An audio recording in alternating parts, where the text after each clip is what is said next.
बात जड़ तक नहीं जा रही है क्योंकि ज़्यादातर सरकारी स्कूलों में जो है 10वीं तक जाते जाते जो ड्रॉप आउट की संख्या है, झारखंड जैसे राज्य में तो अच्छा खासा जो है उसका प्रतिशत है जो 10वीं के बाद पढ़ ही नहीं पा रहे बच्चे। कि राज्य सरकार पिछले 7 सालों से क्या कर रही है? इस बात की क्या गारंटी है कि जो आएंगे अधिकारी या जो निचले स्तर तक के कर्मचारी हैं वो करप्शन फ्री रहेंगे? इस बात की तो कोई गारंटी नहीं है। ज़्यादातर मामलों में चाहे वो बीजेपी की सरकार रही है या आप लोगों की सरकार है, विधायिका पे बात कर सकते हैं, विधायी पे कर सकते हैं, लेकिन दो ऐसा सेक्टर है जिस पे बात होती नहीं है। उसमें एक इम्पॉर्टेंट है कार्यपालिका। जब रिफॉर्म की ही बात हो रही है, एजुकेशन की ही बात हो रही है, तो उस स्केल पे बातचीत क्यों नहीं हो रही है कि प्राइमरी लेवल से आप उस तरह से बनाइए। हमारे साथ मंत्री दीपिका पांडे जी हैं।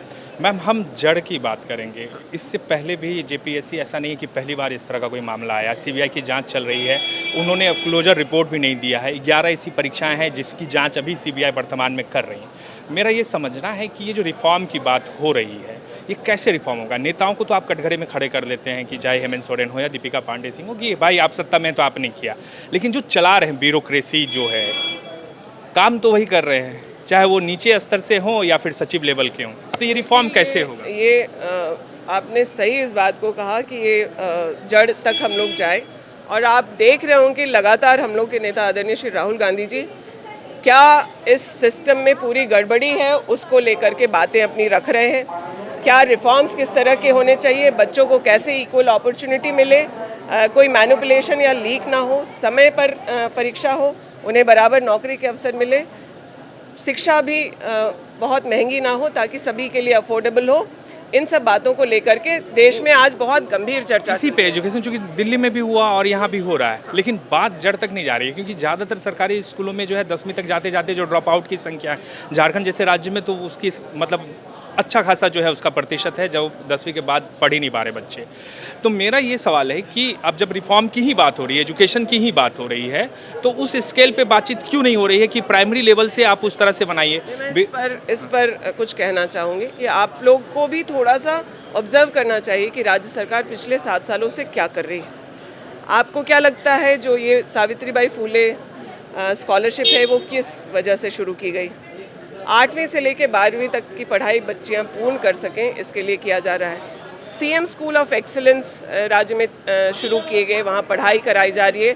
प्राइवेट संस्थान के बच्चे आकर के अब उस सरकारी व्यवस्था में पढ़ना चाहते हैं, तो ये सब कुछ उसका हिस्सा है। बच्चों ने आंदोलन शुरू किया, उसके पहले सरकार कई सारी चीज़ें अपने नीतिगत फैसलों में फैसले लिए हैं जिससे चीज़ें इम्प्रूव हो सके। विधेयक लाया गया, कानून बनाया गया ताकि दोषियों को कटघरे में लाया जा सके, लेकिन ये एक स्टेट अकेले मुझे लगता है कि परेशानी हो रही है क्योंकि ये बहुत बड़ा नेक्सस है। उसी पे मैं बात कर रहा था कि आप विधायिका पे बात कर सकते हैं, विधायी पे कर सकते हैं, लेकिन दो ऐसा सेक्टर है जिस पे बात होती नहीं है। उसमें एक इम्पॉर्टेंट है कार्यपालिका। कार्यपालिका इन द सेंस की जो करप्शन है वो नीचे लेवल से लेके ऊपर तक, जो क्वेश्चन पेपर है वो पेपर लीक तो आप देख रहे हैं वो कैसे होगा? देखिए, जेपीएससी के चेयरमैन ने इस्तीफा दिया, वो जांच के दायरे में है। कई लोगों की गिरफ्तारी हुई है। इसमें दोषी चाहे जो भी हो, कोई एजेंसी है जो परीक्षा करा रही है, कोई ब्यूरोक्रेट है या कोई नेता है, अगर उसको कहीं भी किसी लेवल पर कोई सपोर्ट कर रहा है, मदद कर रहा है, उससे बेनिफिट्स ले रहा है, तो उसको राज्य सरकार नहीं छोड़ेगी। आखिरी में 2 सवाल लेंगे मैम। एक तो ये कि इस बात की क्या गारंटी है कि जो आएंगे अधिकारी या जो निचले स्तर तक के कर्मचारी हैं वो करप्शन फ्री रहेंगे?